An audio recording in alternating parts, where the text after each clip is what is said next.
राधे राधे दोस्तों, आप सभी का स्वागत है आपके अपने चैनल व्रत पूजन और कहानियां में। मैं आज आपको प्रदोष व्रत की व्रत कथा सुनाने वाली हूँ।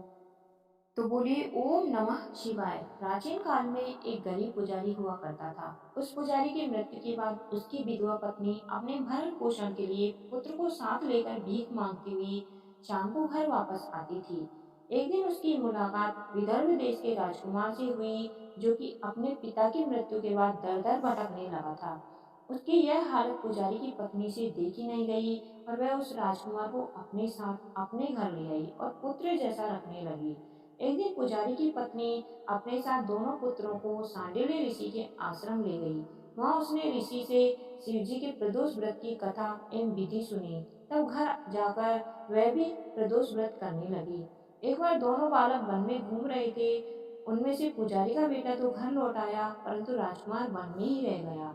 उस राजकुमार ने गंधर्व कन्या को क्रीड़ा करते हुए देखा तो उससे बात करने लगा। उस कन्या का नाम अंशुमति था। उस दिन वह राजकुमार घर देरी से लौटा। राजकुमार दूसरे दिन फिर से उसी जगह पहुंचा जहां अंशुमति अपने माता पिता से बात कर रही थी।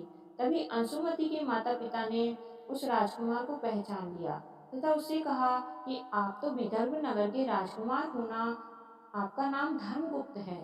अंशुमति के माता पिता को वह राजकुमार पसंद आया और उन्होंने कहा कि शिव जी की कृपा से हम अपनी पुत्री का विवाह आपसे करना चाहते हैं।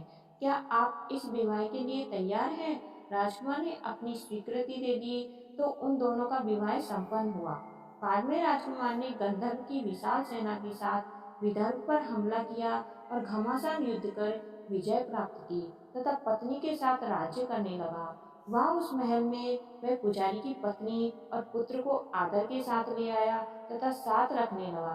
पुजारी की पत्नी तथा पुत्र के सभी दुख व दरिद्रता दूर हो गई और वे सुख से अपना जीवन व्यतीत करने लगे।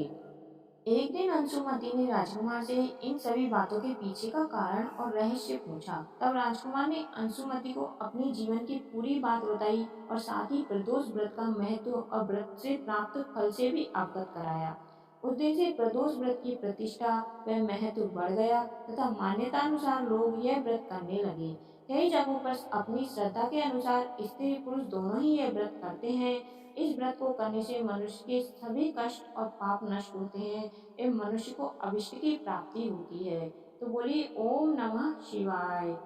कहानी सुनने वाले और सुनाने वाले सभी का भला हो, आपकी सभी मनोकामनाएं पूर्ण हो। अगर आपको ये कहानी अच्छी लगी हो तो आपके अपने चैनल को सब्सक्राइब करें। धन्यवाद। आपका दिन शुभ हो।